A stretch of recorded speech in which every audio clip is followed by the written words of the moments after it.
Hi everyone, it's ReadLivePlay here, and today I'm going to be doing a review of the Vampire Academy series. I'm going to try to do this all in one go, and let's begin. Well, the Vampire Academy series is about... Okay, let me start off with the Vampire Academy series. All in order, it's by Richelle Mead. It's not Rachel Mead, it's Richelle Mead. In my head, it's called Rachel Mead. But, it's Vampire Academy. Number 2 is Frostbite. 3 is Shadow Kiss. 4 is Blood Promise. 5 is Spirit Bound. And 6 is Last Sacrifice. So, right now, we're going to be talking about Vampire Academy. You know the usual setting of Harry Potter. Well, I can't really say that Harry Potter is the only school book out there, but it kind of reminds me of something like that, and that's really why I watched it to begin with. So, actually picked it up, and I was like, kind of miss Harry Potter. I love books that are like based off in schools, so I even want to go to school in my books, which is kind of weird. So Vampire Academy is about the Morroys, which are pure-blooded, and then there's the Dampers, which are like half vampires. Morroys are full-blooded vampires, and Dampers are half-blooded vampires, which is a little bit of chemistry making. Like, Damper and a Damper cannot make babies. Cannot. Like, absolutely not make any babies. I mean, I'm saying it like that, but that's the truth. They can't have children. But a Morroy and a Damper can have children. And a Morroy and a Morroy can have children. So, you get the basic anatomy of a vampire, hopefully. I'm not here to teach that lesson. So in the world, Dampers or protectors, so, per se, I would call them something like bodyguards or something like that. So that's what they are. So and they go to school. So boys are taught to be, royal. Usually, majority of them are royal. Some of them are not. Okay, but they're taught normal classes, while Dampers are taught to kick ass. And that's where it comes to our two main protagonists of the story. Rose Hathaway and her best friend, who is Velisa Dragomir, which is the last person in the Dragomir line. There are 12 groups of the royal family, consisting of different families, and Dragomirs are the last line, especially what happened in the accident that was later told on in the book, which I'm not going to tell you about. She's the last in line, so that means she's the last here. She's a princess, so her friend Rose Hathaway is a Damper who it's kind of like a party goer, So she's there, and then Leslie is the good girl, the princess that follows all the rules and everything like that. The good girl, and her friend likes to party, and you know how that goes. So that's how it is. So,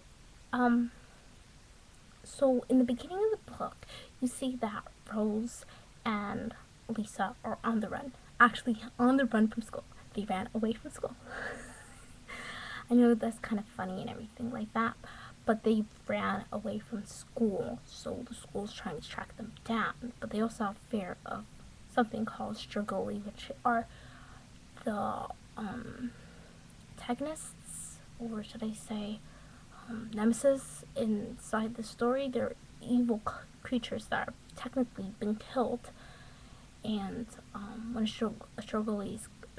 when a Morroy is killed by Strigoi, or they suck blood, vampire blood, or anything like that, or you try to kill someone on purpose, they turn Strigoi, which they become lifeless, void of any emotion. All they care about is killing and death and everything like that. So that's one of their biggest fears. And the thing is, Morroys are very prince-like, they're royal, so they don't really do anything. And plus, in the Vampire Academy, they run on the opposite schedule from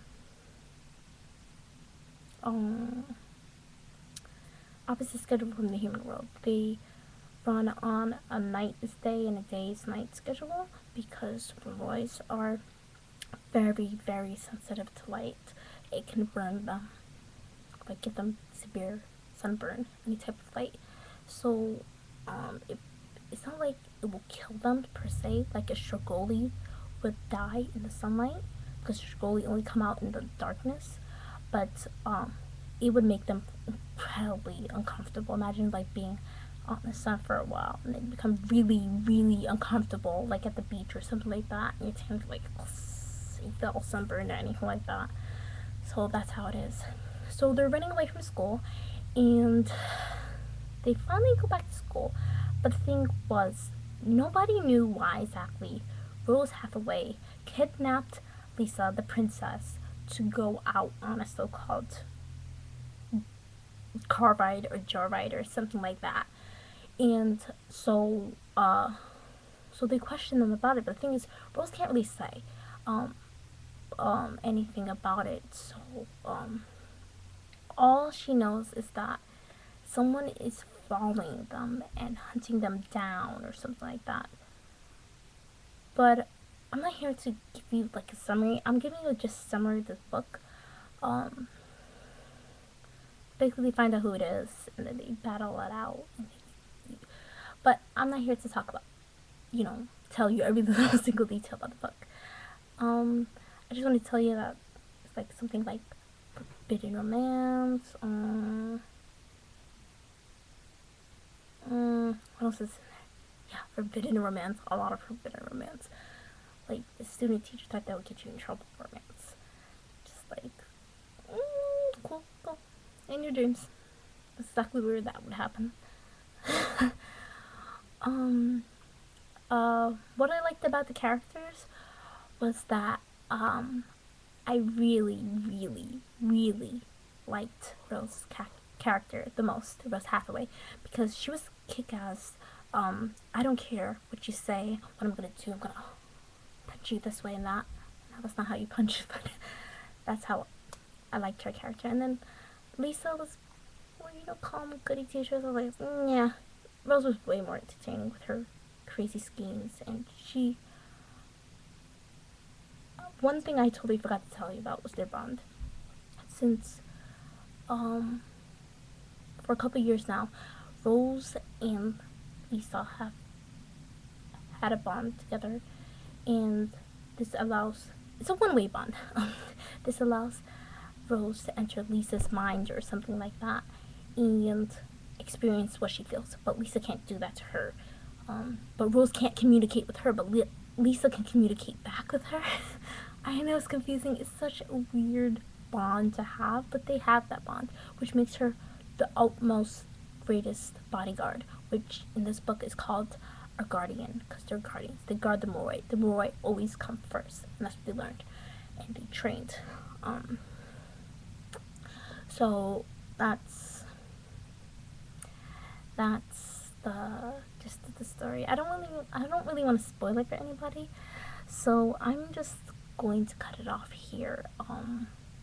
There's a couple of people I liked in the story. In the first book, I definitely loved one of my favorite characters would have to be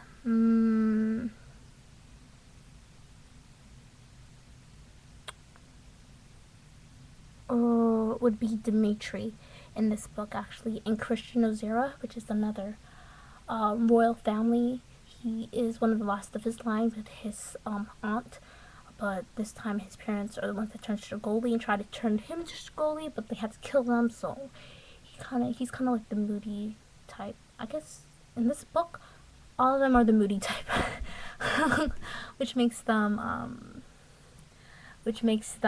interesting a little bit. So I like the moody types.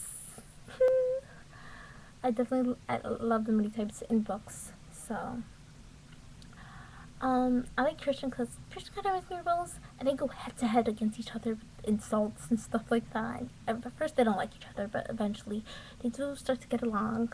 Eventually, it takes them about maybe 3 or 4 books before they actually get along.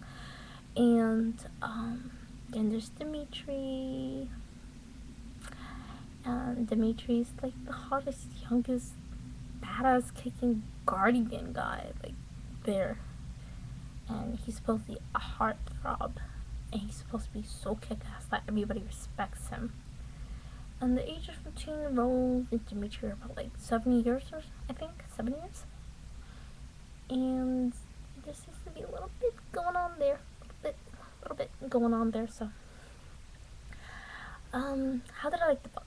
I liked the book to the point I wouldn't stop reading it for like a whole entire week. I read the whole entire series in a week while eating, doing everything possible. I'm putting my makeup, I'm studying, I'm talking, I'm doing dishes, I'm cooking.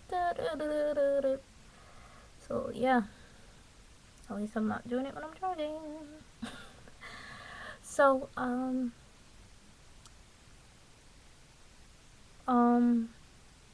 so in this book, they eventually discover powers, things they didn't know about themselves. It's more like a book of starting to realize the type of awareness of yourself and starting to realize the type of awareness of your skills and stuff like that. Things you didn't know was possible happened. And it was definitely a page turner. It definitely had me laughing. I really enjoyed the book. So I would definitely recommend you to start reading the first book. And that would be the end of my review for Vampire Academy Book 1 Uno. And I hope you enjoy it. I rate this book 4 stars out of 5. Hope you enjoy it. Leave your questions or comments down below. I hope it's below. It's below, right? Below, yeah. And you can click the subscribe button somewhere up here. One of my fingers are pointing at the subscribe button, so you better subscribe. Don't make me look like an idiot. Bye, you guys.